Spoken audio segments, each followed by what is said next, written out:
is de tijd gebleven?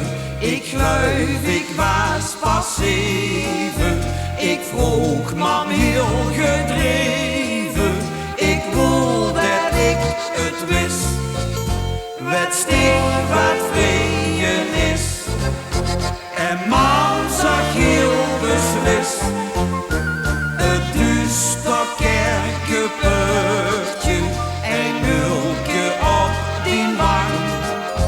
Nog hoe zo'n snippeneurtje en druimen orenlang.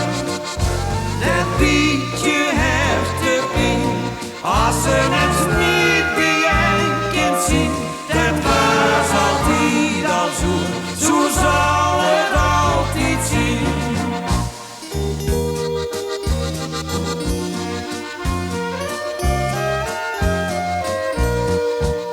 En nog een aantal jaren kwam immers mij verklaren.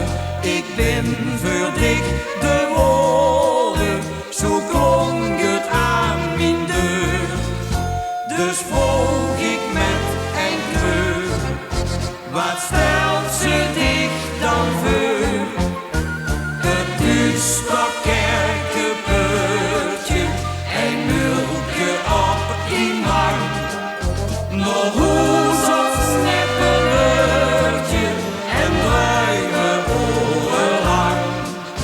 Dat bietje hertepien, als ze het niet bijeen kind zien.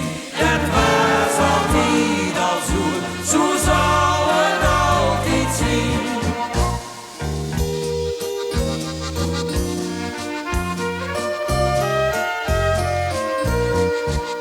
Kun bij me mich nog